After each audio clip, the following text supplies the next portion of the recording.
The Motley Patriot here. I always enjoy some of the natural terrain that lends to historical occurrences. You find that where settlements occur, like for example, just back in the woods over there is a really nice, robust little body of water called Goose Creek, which it's a creek. That's great. Well, that's a source of water. It's a low point a lot of times for hunting and all, so it's natural that settlements occur around there. And then as those settlements grow, other things happen. Well, we're here in an old place called Piedmont Station, which is extremely historic and has a very neat vibe to it. But not only that, there are a lot of historical firsts here. Walk with me over here. These buildings are authentic. Look at these. These are amazing. Very old brick structures. They're still here. Good old Delaplane. But not only that, but as these trains would settle, they'd need a source of water for those steam engines. So obviously, I guess being that Goose Creek is right there, it would be easy for them to provide water with probably mechanical pumps to fill stations up there. But yeah, body of water, train tracks. So there you go, strategic location. It gets even better. Here at Piedmont Station, now Delaplane, trains were used for the first time in history to move troops to an impending battle. On July 19th of 1861, the field surrounding this stop at the Manassas Gap Railroad, which appeared then almost exactly as they do today, were filled with thousands of volunteer soldiers, members of General Joseph E. Johnston's Confederate Army. By the way, Joseph E. Johnston was stationed over by my neck of the woods in Unionville. So they would have probably moved from there to here. Kind of neat. Or eventually at some point in time. But yeah, we had Johnston around us in Unionville. Camped right outside of my house, sleeping and eating my homeowner's biscuits and gravy in Unionville. Anyway, I digress. Here we go back in here. General Joseph E. Johnston's Confederate Army of the Shenandoah, a single steam locomotive was on hand to move the army to Manassas Junction, then threatened the federal attack. General Thomas J. Jackson's 1st Brigade, ordered here from their bivouac in the meadows just south of Paris, were loaded onto freight and cattle cars for the first transport, which took 8 hours to cover 30 miles to Manassas. Now, doesn't seem like a lot, but logistically, when you're moving horses, cannons, armaments, all of it, traveling 30 miles in 8 hours, an entire army, they weren't ready for that. There's no way they could have anticipated it. And this, if you dig into the Battle of Manassas, you'll start to understand how the South, everybody gathered in the Battle of Manassas like they were going to a picnic. There's even photographs up on hills of people sitting there going, "Oh, good heavens, sir, the South is going to do quite well. Oh, the North is going to whoop your little fanny." As it turns out, you read your history, you'll find a lot of new warfare. The industrialization of warfare in the Battle of Manassas, things changed really fast.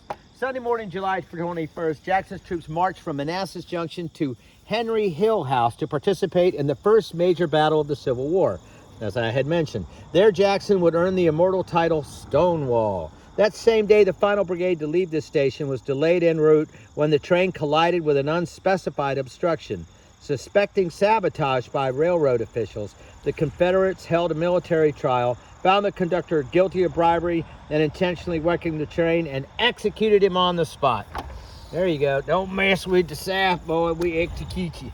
Anyway, nearby residents brought treats, bade farewell to eager soldiers as they prepared to depart to Manassas Junction.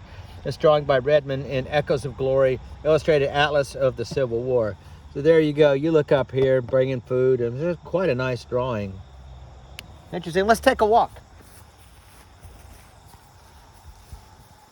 You can see where the old electric came into that building. You see those wires up there? That's the old electricity. Look at that. Oh, yeah. This is when they brought the two legs of the electric in independent. This is late early 1900s. I'm not sure the exact date. That's an old authentic building there. Lap siding. Yeah. This is the real deal, folks. Oh, look at that. Good Lord. Wow.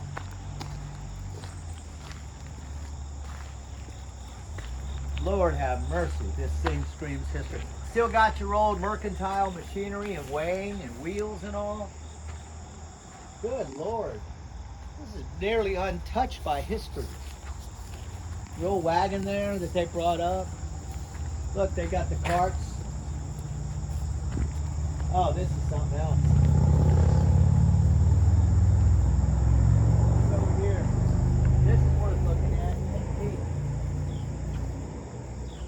Look, this almost looks like an old jail the way they did this with the bars in there. Come on over here, Glamour Girl. Look at this. Look how close to the train.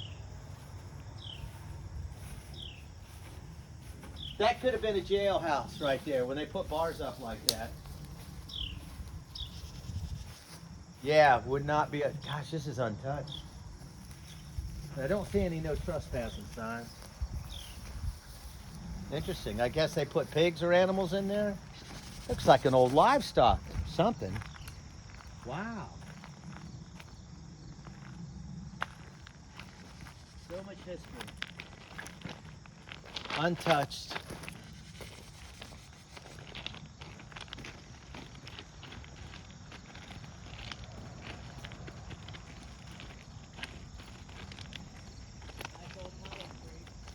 Yeah, you can see they took all the stairs and landings down. Come on over here, camera girl.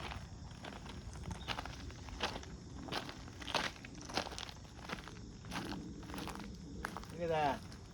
You just can't not imagine this being anything but a bustling center of commerce. Old downspouts. Really neat. Country store in Delaplane.